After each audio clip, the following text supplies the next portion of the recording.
hetkeä pystyssä Pasi aloittaa. No lähdetään nyt tuosta noin liikkeelle tuosta Jalosesta, että kun me ollaan siirrytty tällaisesta poltetummaan taktiikasta tällaiseen uuteen identiteettiin, kiekkokontrolliin, niin tämä muutos ei tapahdu tälleen vuodessa tai sormia napsauttamalla. Siinä sä oot ihan oikeasta, että muutenkin pitäisi harjoitella sillä lailla, jos meidän identiteetti on pelata kiekollista peliä, niin meidän pitää tukea sitä kaikkea. Ja sitten siellä on sukupolven vaihdosta tällaista vielä menossa tuosta psyykkaamisesta, niin me voidaan olla monta eri mieltä, ehkä siellä ei sellaista ole. Mä otan tuohon kiinni, että siis näkee, että Kekäläinen ja Hiitelä ei ole valmentanut kumpikaan päivääkään. Että se liittyy nyt erikoisella tavalla siihen, että ei me voida, jos me puhutaan suomalaisen jääkiekkoilun tulevaisuudesta, niin ei meidän pidä nyt puhua tästä Jalosen valmennustiimistä ja muusta. Mieluummin niistä asioista, mitä saatat esiin, että täytyisi luoda yhteinen identiteetti suomalaisen jääkiekkoon. Mä oon sitä mieltä, että jos pelaajat, jotka pystyy päättelemään yhdessä viisikkona, että kummin päin karvataan, mennäänkö kovaa päälle vai vetäydytäänkö ja otetaanko vähän passiivisempi, niin kyllä meidän pitää pystyä samalla lailla sitten myös avaamaan peliä ja näkemään yhdessä se ratkaisu samalla lailla, että lähdetäänkö me nopeasti, käännetäänkö vai otetaanko me joku kontrolliavaus sieltä käyttöön. Ja tätä mun mielestä niin siinä jotenkin aliarvioidaan jopa pelaajia, jos tätä ei nyt niin kuin katsota loppuun asti. Joo, tuossa Kalervo Kummolaan myöten nostettu nyt tämä maalinteko suomalaisen jääkiekkoilun ongelmaksi, mikä on tietyllä lailla hyvä keskustelu. Ja mä haluaisin nyt herroille teille molemmille entisille huippupelaajille esittää semmoisen kysymyksen. Me voidaan puhua tästä pintakuohasta, mitä tapahtuu nyt, mutta oleellista on se, että mitä me tehtäisiin 8-13-vuotiaiden jääkiekkoilijan kanssa. Ja mä kysyn Villeltä, että aikoinaan teit paljon maaleja, kaadoit Ruotsinkin ihan lähes yksin, mutta nykyinen Ville siellä junioreissa saa sen 10 000 toiston sijaan vain 6 000 toistoa, koska kaikki jaetaan Nuoriso-Suomi hengessä tasan. Olisitko tehnyt noita maaleja, jos saisit vain harjoitellut 10 000 toiston sijaan 6 000 toistoa? No kyllä sä oot oikeassa siinä, että määrä tuo ne henkilökohtaiset taidot ja sen osaamisen ja ne perustaidot sille tasolle, että pystytään pelaamaan huipulla, pystytään pelaamaan kiekkoa, siis pelaamaan nimenomaan kiekon kanssa, mutta nykyään niin mä oon sitä mieltä, että ehkä ne joukkueet jopa treenaa enemmänkin kuin silloin, kun mun joukkue treenasi pienenä, mutta sitten se omaehtoinen jää ja niiden olosuhteiden luominen nyt näille nykyisille junioreille, että siellä olisi mahdollisuutta päästä jäälle itse tai jotain henkilökohtaisen taitovalmentajan kanssa sinne ja kokeilemaan ja tekemään sitä hommaa. Eli oletko vanhana maalintekijänä samaa mieltä siinä, että tai nykyisenäkin maalintekijänä, että periaatteessa se, mitä me tehdään niin kuin jo täysi-ikäisten kanssa, ei se auta niin paljon, vaan se pitää lähteä nyt sieltä junioreista se muutos, ja se kestää semmoisen 7 vuotta. Että muuten me vaan puhutaan tästä niin kuin seurauksista, ei syistä. No mä oon just sitä mieltä, että kyllä Suomessa niin 15-14-vuotiaasta eteenpäin niin aletaan hakea sitä omaa harjoitustasoa, pelitasoa, sitä siirretään sitä pelaajaa sinne, missä se pärjää. Mutta että jo vähän aikaisemmin sanotaan, että maailman huiput on 10-vuotiaanakin ollut erittäin hyviä pelaajia niin kuin ikäisissään. Ja sitten muualla tehdään sitä, että he saa jotain kovaa harjoitusvastusta, kovaa omatasosta pelivastusta jo usein. Ja nyt Suomessa niin sitä tarvitaan myös näille huipuille.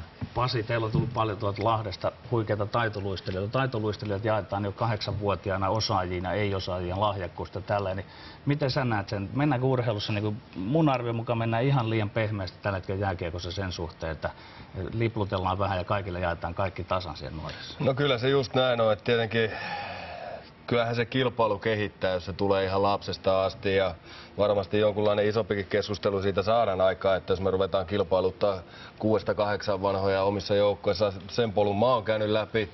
Vähän ehkä joutunut sinne alempaan kastiin alussa, mutta oppinut taistelemaan siitä tilasta, oppinut tekemään töitä oikeanlaisilla asenteilla, oikeanlaisilla päämäärillä. Sitä kautta se tulos on jossain vaiheessa tullut. Mulla se tuli vasta 20-vuotiaana, jollakin se voi tulla vähän aikaisemminkin.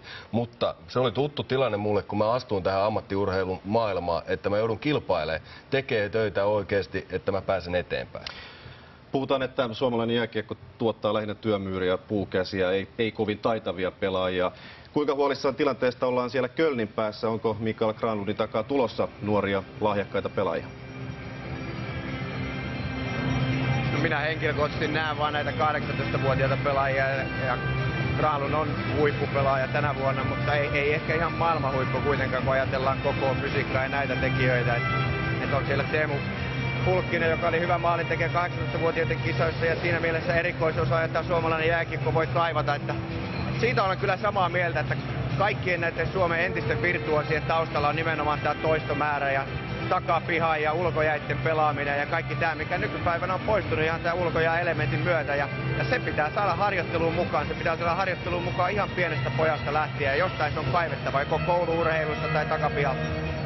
Niin, puhutaan siitä, että tarvitaan se 10 000 toistoa ja tuolla puhuttiin, että suomalaiset saa ehkä 6 000 toistoa. Musta tuntuu, että maailman parhaat pelaajat, nämä jotka on absoluuttisesti maailman huipulla, Crosby, Ovechkin, Malkin, kumppanit, ne saa 10 000 toiston päälle vielä 5 000 toistoa lisää ja sitä kautta syntyy ne erot. Sehän se on myös tämä maalintekoasiakin, että kysymys on taitoasiasta kuitenkin ja huippu, sä et opi asioita muuta kuin tekemällä niitä ja toistamalla niitä. Itse asiassa tutkimusta on tehty tästä asiasta paljon ja se sääntö on 10 000 tuntia, että siihen kyllä mahtuu aika paljon enemmän kuin 10 000 toistoa. Siitä on paljon hyvää kirjallisuutta ihan viime aikoina ilmestynyt. Mä haluan vähän aikaa vielä palata tuohon pelitapa-asiaan, niin se pelitapa-keskustelussa on Suomessa ja herra Siivoselta muun muassa unohtunut semmoinen asia, että kentällä on myös vastustaja ja jääkiekko on vaistopeli. Niin ja pointti on myös mun mielestä siinä, että nämä on tuloslaji, tämä on tulospeli ja sun täytyy pelata peliä vastustajan suhteen ja huomioida se, mikä sun oma materiaalis on. Jos Suomi on tässä turnauksessa mukana 3., 4. tai 5.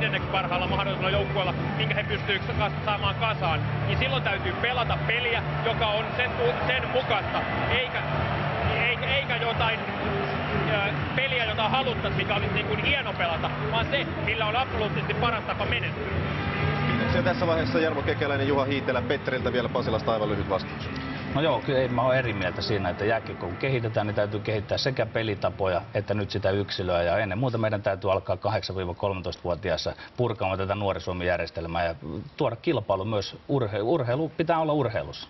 Keskustelu olisi mukava jatkaa, mutta aika rientää on mentävä Venäjän Saksa-ottelun 3. erään. Kiitoksia hyvät herrat kommenteista. Ja tästä siirto selostamaan.